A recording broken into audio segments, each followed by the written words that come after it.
Alright, hey guys. So we decided to record a frequently asked questions video just to answer some of the questions that you guys have sent over, as well as some questions that we've seen some other places.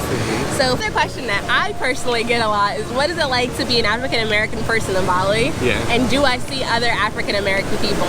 So I will say that, like, arriving here and even like on our layover in China, you do feel like a little bit of a local celebrity because you do get some stares from people, but people are so nice. I don't think that they're staring to be offensive. It's more out of curiosity, but it can still be something that takes you a minute to adjust to and just be comfortable with. I've even had people come up to me and just like touch my hair, which is not something that I'm normally okay with, but the lady was just smiling to me and she was speaking to me in her own language, and I really felt like it was more of a heartfelt, curious thing than an offensive, invasive way, and so I kind of embraced it and just told her a little bit about it and what I could. But know that people will look at you a little bit differently, kids especially, because they haven't really seen too many of us. But other than that, they're fine. And once they're used to you, they're used to you. So it goes away, but it is something to be adjusted to. And as far as meeting other African American people while I'm here, I have seen a few, and it's actually funny because we usually stop to chat and just like say hey and ask different questions, so it's cool. I won't say that there's like a surplus of us, but there's definitely a good amount, and I run into them fairly often. Just for people that we know back home that have been asking, is does the meat taste the same as in the US? A lot of our family asks this question. No, it does not. I think the difference is that it's fresh, right? Like a lot of times, like you go home and you order like a burger at a restaurant, and the burger, it's not that it's tough, but you just feel like it's cooked and it's got like not like a crunch to it. You're just required to chew it. Yeah. Where here it's a little bit more mushier. It's kind of like a veggie burger all the time. Yeah. But the meat is good. It's fresh. You know it's fresh. Like I've literally, can hear people cutting up the chicken in the back as they're about to fry it for you. So, it's really fresh here. The beef tastes a little bit different. I would say chicken and things like that taste the same. And another thing with fish is that it's really fresh here and it's not frozen, so you can really taste the freshness when you're eating it. But in terms of meat and everything, we haven't really had any issues. The food's been great. Everything's been great since we've been here, even like local restaurants on the side and stuff like that. But overall, it's been good. We also have a grocery video, so you guys want to check out like some grocery prices, and if you want to buy meat here on the island, what it costs, feel free to check it out down below. Yeah, and I'd say pretty much what Devin said about the meat transfers to the fruits and the vegetables and things of that nature. Yeah. Everything is so fresh, you can taste it. Like he said, I just had nachos with like guacamole and tomato and onions, and you can taste the freshness of it. It's so crisp and it's juicy, and it definitely just tastes different than being in America, the land of GMOs and preservatives and everything else. It's definitely not like that here, which I'm loving. Yeah, it's just so great, and I feel like I'm just eating something natural every time I order something, no matter what it is. That's true. A lot of people have also wanted to know about like pests, insects, lizards, things of that nature. We have had several lizards in our rooms both times we visited Bali, and at first I was like so scared of them, and then I realized that they don't bother us. They're as afraid of us as we are of them, probably more actually. And they just want to like live on the walls, eat the little insects that are in there, and keep chill. That's it. And like there's mosquitoes and spiders and things of that nature, but none of them have really been a bother to us. We did have one huge spider in our room this go around, and it scared the both of us, and we were able to get it out. So apart from that, there's been no real issues. And bugs are pretty much as you would expect at home. I've gotten a few mosquito bites, but nothing excessive. Just make sure that your bug spray has DEET in it. I know it's not the best for you, but it is really effective at keeping out the bugs. And if you're not okay with using the chemical-based things, they also do have this right here called Soft L that they use that is a little bit more natural, and it works just as well if you're not into using the more chemical-based products. Yeah, and they're sold pretty much anywhere. You can buy them at a mini mart, a pharmacist. You can really buy them anywhere. Grocery stores, I feel like everywhere we go we see it. Definitely it's not like hard to find or anything like that. So things to keep in mind if you are going to rent a scooter. One, the normal price to pay is around $70,000 per day.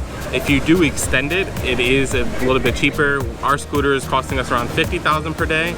We're running on a weekly basis. We had it for the last 2 weeks. So we've just been renting it for $50,000 per day. So like $350,000 per week, which is around like $26, $25. So a pretty good price. You know, another thing to note is that you have to wear a helmet here.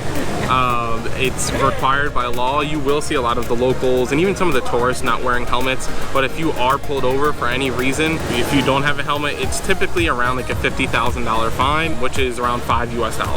So nothing too bad. So if you get pulled over for, you know, forgetting to do a blinker or whatever the case may be. Also note the cops aren't everywhere. It's not like how you see it in the US where they're like riding around in cars just looking for, you know, for people that are doing wrong. Here a lot of times it's just like local people just like directing traffic, and they'll just pull off a tourist like, hey, you're doing this, you know, here's a $50,000 fine and you have to pay it on the spot. So it's recommended that you do have some sort of cash on you if you are riding around in a scooter. So just in case. Yeah. And another thing to note is if you've never ridden a scooter before, make sure that you practice on the side roads before really taking off on it. Bali is full of people riding scooters, like most of Southeast Asia. So, you know, there's a lot of people on the road and the room for error is very small.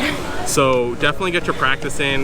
This is my first time riding a scooter here, and it took me, you know, a little bit to get the hang of it, but now I feel like after riding it for a few weeks, everything's been fine, turns are good, everything's been clicking really well. But I definitely took that little bit of time to practice and, you know, take some pointers from the person that I was renting it from, so I do recommend that from you as well. Yeah, and just be aware, driving here is unlike driving anywhere else. That's true. I think our craziest scooter experience is we saw a lady riding her scooter with a dog standing up in between her legs, paws on the handlebars, and then she also had a dog on her feet with its head hanging over her knee. Like, totally casual, totally cool. Things we see in Bali. It's their own way of driving and they've perfected it. So just be careful if you're new to it because it can be an adjustment. Yeah, and also note that they use the horn a lot in Bali, so don't be offended. I feel like a lot of times the horn in the US comes as like an offense. A lot of times we hear like a short horn like 1 or 2 times. Now if you slam on the horn and hold it, it is offensive here in Bali, so be careful of that. Try to stick to like the tap system like 1 or 2 times to let people know that you're passing, or, you know, that you're coming, especially on tight roads and stuff like that. Turning corners. Yeah, turning corners, so be it. Just really, I recommend just watching someone ride a scooter, ride around a car for a day or two, and just watch the people that are moving, how they move, what it's like. There's a lot of dogs that cross the street, tourists that cross the street that don't look. So really, depending on where you are. Yeah, you really need to be prepared for anything that you're gonna, you know, come across.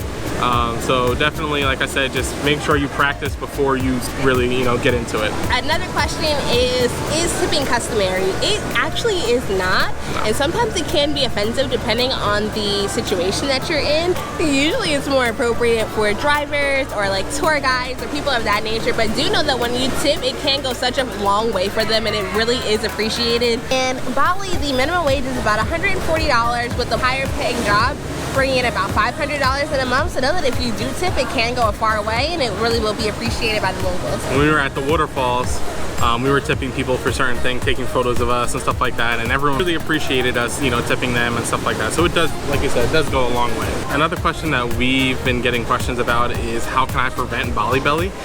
So this is something I've personally dealt with twice. Just kind of getting over Bali belly a little bit right now, actually. One thing that I think got me sick the first time was eating eggs here.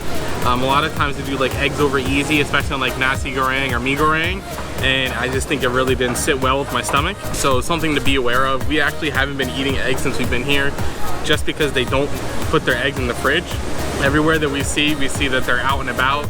We're just not really comfortable with that, so we haven't really been eating it. Other people here eat it every day, and so we're around people that are eating it right now. We really don't know. Also, be careful of drinking the local dairy products. That's something that can really, you know, upset your stomach if you're not really used to some of those, you know, those milks and stuff like that, yogurts, whatever. So be it. Because the milk is actually fresh milk. We asked for coffee and they brought us out a glass of fresh milk. Yes. So it hasn't been pasteurized. It's literally straight from a cow. Yep. And know that can be upsetting to your stomach. Another popular question is ice safe to drink So yes, it is. The ice actually gets delivered, and it's also monitored by their local government to make sure that it meets the quality that it needs to be. So there's no worries there. We've actually been at restaurants when ice is getting delivered, so it's all fresh, it's clean, and assuming they make it from the bottled water or mineral water in a factory, but the restaurants do not make their own ice, and it gets delivered to them, so it's safe to drink. Yeah. And another question is, you know, are local spirits safe here as well? They are. You know, you just have to be careful and be mindful. To be honest, the rule of thumb is, you know, if it seems too good to be true, it probably is. You know, drinking the local spirits usually have a high alcohol level, so just be careful. You know, people can deal with alcohol poisoning and things like that if you drink too much. Just like anywhere else in the world, just be careful. I've also heard that, according to some tourists, in Bali, sometimes they can water down the liquor with like their cheaper homemade liquor, which has been known to make people sick if they consume it in large quantities. So like Devin said, just drink mindfully, be responsible, and definitely don't drink and hop on a scooter, guys. Don't do that. People actually want to know, is there supermarkets? And the answer is yes, there is. We actually do have a video about it so that you guys can go and see what it's like to really be in an Indonesian supermarket, see all the things that they offer in there, and how the prices vary to our U.S. supermarkets at home. Yep. Another question that we get is, should I get a local SIM card when I come here? I would 100% recommend it. Yes. Now, one thing to note is that your phone has to be unlocked in order to use a local SIM card. So, you know, a lot of times in the US, the devices aren't unlocked, they're locked to the carrier, in which case you need to get an international plan from your own carrier. A lot of times the international plans, they're just very slow, where here they do have 4G LTE and fast speeds and stuff like that. We actually use Google Fi. So we will post a link below if you want to check that out, but it has like international plans for 170 countries and automatically connects to all of the countries 4G LTE when you land. So you don't have to worry about trying to find a local SIM card and things like that. So another question is, how can I be respectful to locals and their customs? As I keep mentioning, everyone in Bali is super helpful, super nice and friendly. Just one important note that I would say is, if they're smiling at you, be polite and smile back to them. You don't have to strike up a full-blown conversation, but at least give the appearance of being happy to be there. Also, another thing to mention is that they put out daily offerings to their gods. Please do not step on them. You'll see them on the ground. They're like little squares and sometimes circles with like a little piece of food, some flowers, and things of that nature. You can see them all over, so once you get here, you'll actually be able to identify what they are. Just be respectful of them and their offerings and their religion, and just don't step on them. And other than that, just be polite and friendly, because they always are, and they'll smile at you regardless. So another question we get to is, are there any public holidays you should be aware of when traveling here? There's a holiday that I would be aware of when coming here. It's called Nyepi, so don't judge me on the pronunciation. I'm not sure if I'm saying it properly, but basically it's a day of silence. There's actually 2 days in March that are coming up. The first one, I believe, is the 7th of March, and the second is the 21st. So basically during these days, the entire island, or I'm not sure if it's the island or just the whole country, but they do go silent for a day, so they don't make any noise. Not really supposed to be a very quiet day.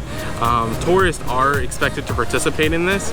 A lot of times, you are allowed to do what you want in your hotel and stuff like that, but just be respectful. If you are planning a vacation and you want to go out and do things, you probably won't be able to do too much during those days. So just be something to be mindful when you're coming to Bali in March. Also, something to be aware of for this holiday is that they also like to have the lights and electricity off indoors. Yes. So it's more of a quiet day, like Devin said, no talking, lights off, inside.